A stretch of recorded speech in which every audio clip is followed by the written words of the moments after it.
me ish-krerët e UÇK-s në një kohë kur shumë nga drejtuesit e regjimit serb kanë përfunduar dënimet dhe janë liruar, ky kontrast tashmë ngre dhe pikpyetje të forta. Kemi të bëjmë tashmë me një drejtësi të barabarta apo ndoshta me një standard të dyfirsh që po rishkruan historinë? Për fat keq ajo që po ndodh në tribunalin e Hagës është një shembull eklatant i asaj se si drejtësia ndonjëherë mund të bëhet një mekanizëm shumë i fortë dhe i njollosjes së një lufte çlirimtare dhe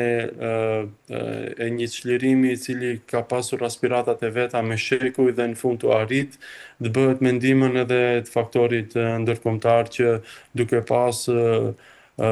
situatën në luftën e Kosovës, duke pas emocionin e një pastrimi etnik që po ndodhte atje, masakra të papara më parë në këto nënqij, me shumë mund dhe me shumë sakrificë u arrit që të sigurohet pavarësia dhe të çlirohet kombi shqiptar në Kosovë nga represioni serb. Mirë po, në këtë kontekst tani, ajo që ndodhi me tribunalin e Hagës është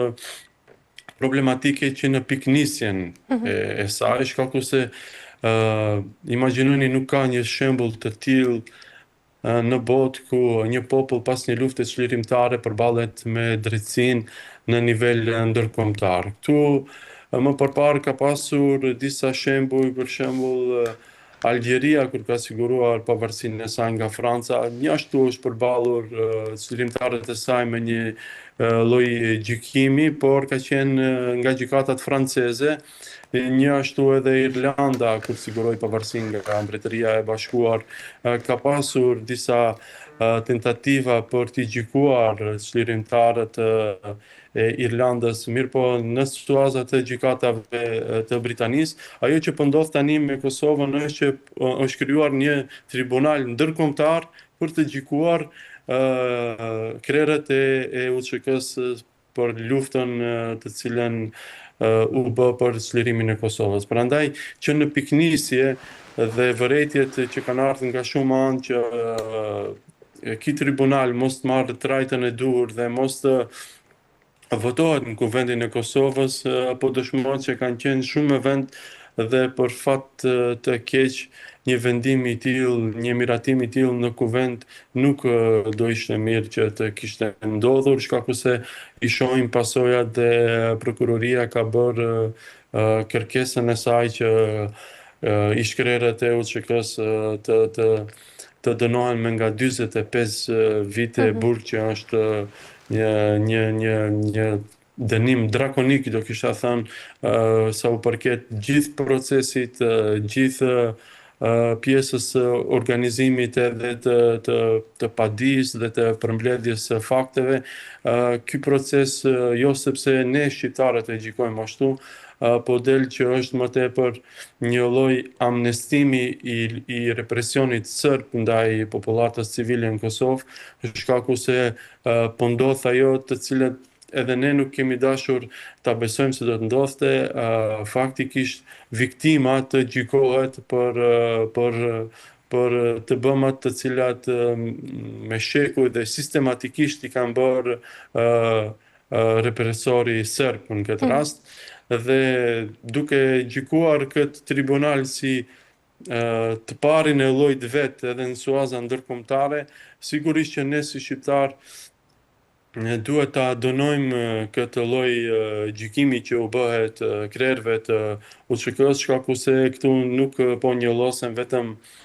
figurat dhe kreu i UÇK-s, mirë po gjithë ajo luftë e drejtë për çlirimin e Kosovës.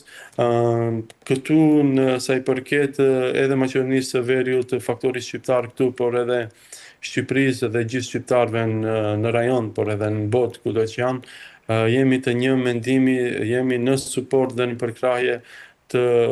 ish-krerëve të UÇK-s që mendojmë se po bëhet një gjyq i padrejtë ndaj tyre, mirë po problematika dhe si erdhi deri këtu kërkon një analizë tjetër sa i përket faktit që do të ishte më e mirë që Kuvendi i Kosovës ndoshta mos ta votonte fare konstituimin i një lloji të këtill të tribunalit i cili ka elemente legjislacionit të shtetit Kosovës, mirë po geografikisht po mbahet në Hagë dhe po gjikohen atje, një tribunal atipik i pari i llojit vet sa i përket edhe të drejtës ndërkombëtare që po bëhet, kështu që pritshmëritë tona nuk është se janë të mira sa i përket epilogut të këtij gjykimi, mirë po pasoja që do të sjell në rajon, por edhe sidomos në Kosovë, do të jenë të mëdha dhe prandaj bëjmë apel si shqiptar që të jenë të kujdesshëm në mënyrën se si vepron ky tribunal sa i përket asaj që po gjikon një luftë të drejtë të shqiptarëve për liri dhe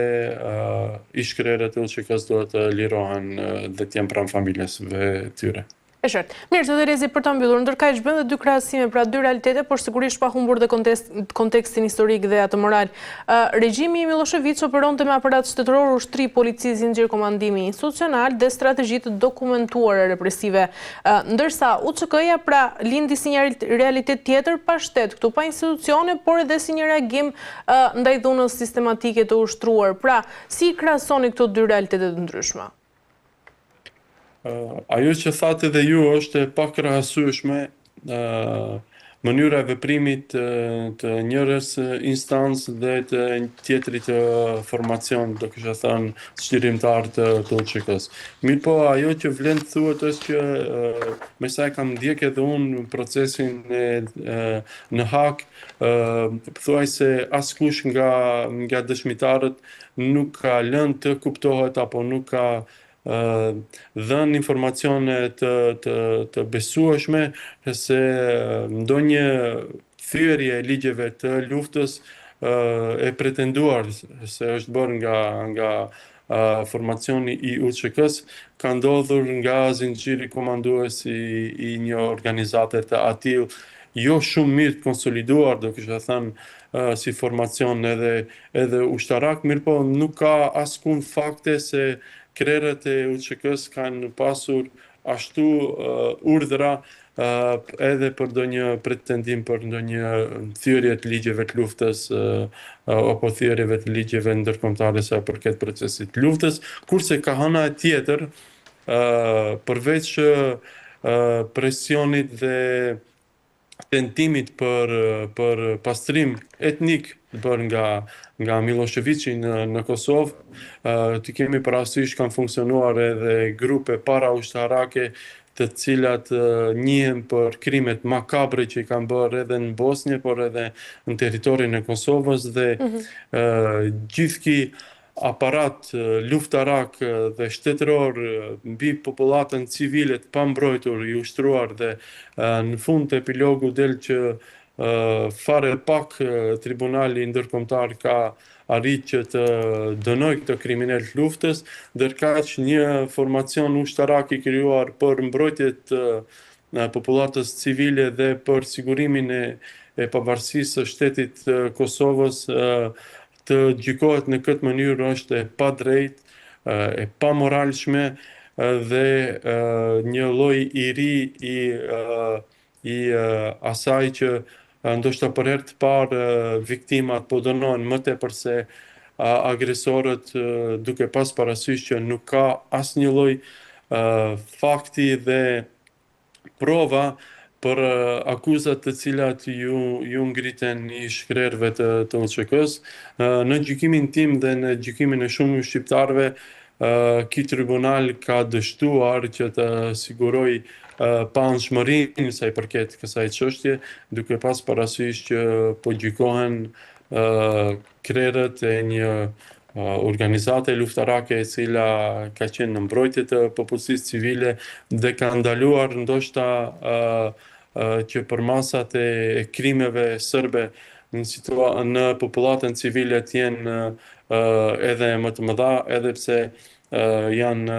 makabre dhe të panjohura deri më tani edhe për librat e historisë, për në qendrin e Ballkanit, por edhe për kudo në botë. Dhe në fakt këto pamje dhe